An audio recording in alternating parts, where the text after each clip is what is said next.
Hi guys, story club में आपका फिर से स्वागत है। आपके लिए एक बड़ी छोटी सी कहानी है एक घनश्याम जी की। घनश्याम जी के दो पुत्रों में जायदाद और जमीन का बंटवारा चल रहा था और एक 4 बेडरूम के लिए विवाद चल रहा था कि कौन लेके जाएगा। तो यूं ही एक दिन दोनों भाई मरने मारने पर उतारू हो गए। तो पिताजी सामने थे तो वो हंस पड़े। पिताजी को हंसता देखकर दोनों भाई लड़ाई करना भूल गए और पिताजी से हंसी का कारण पूछने लगे।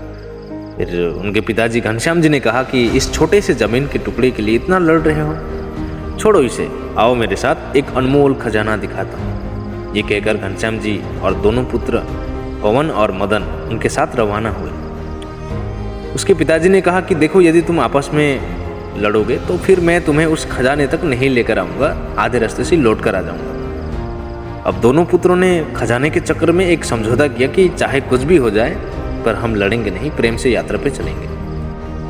गांव जाने के लिए एक बस मिली पर सीट 2 ही मिली और वो 3 थे। अब पिताजी के साथ थोड़ी देर पवन बैठता तो थोड़ी देर मदन। ऐसे चलते चलते लगभग 10 घंटे का सफ़र तय किया। तब गांव आया। तीनों बाप बेटे गए, आराम किए। दोनों पुत्रों को लेकर एक बहुत बड़ी हवेली पर गए। हवेली चारों तरफ से सुनसान थी।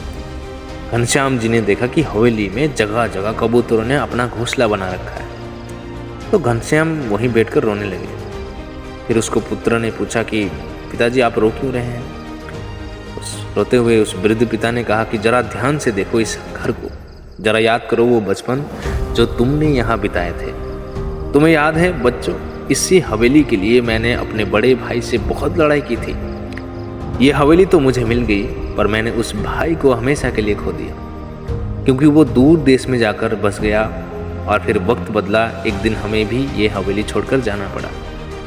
फिर घनश्याम जी कहने लगे कि अच्छा तुम ये बताओ बेटा कि जिस सीट पर हम बैठकर आए थे, क्या वो बस की सीट हमें मिल गई थी? और यदि मिल भी जाती तो क्या वो सीट हमेशा के लिए हमारे पास होती? मतलब कि उस सीट पर हमारे सिवा और कोई नहीं बैठ सकता? दोनों पुत्रों ने एक साथ कहा कि ऐसे कैसे हो सकता है? बस की यात्रा तो चलती रहती है और सीट भी, सवारियाँ भी बदलती रहती है। पहले हम बैठे थे, आज कोई और बैठा होगा, पता नहीं कल कोई और बैठेगा। और वैसे भी उस सीट में क्या धरा है जो थोड़ी सी देर के लिए हमारी है?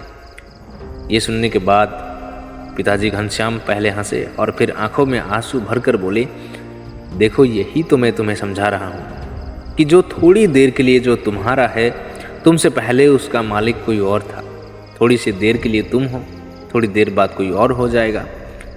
बस बेटा एक बात ध्यान रखना कि इस थोड़ी सी देर के लिए कहीं तुम अपने अनमोल रिश्तों को ना खो दो। यदि पैसों का प्रलोभन आए तो इस हवेली की इस स्थिति को देख लेना कि अच्छे अच्छे महल में भी एक दिन कबूतर अपना घोंसला बना लेते हैं। घनश्याम जी ने कहा कि बेटा मुझे यही कहना था कि बस की उस सीट को याद कर लेना जिसकी रोज़ सवारियाँ बदलती रहती है। उस सीट के खातिर अनमोल रिश्तों की आहुति मत देना।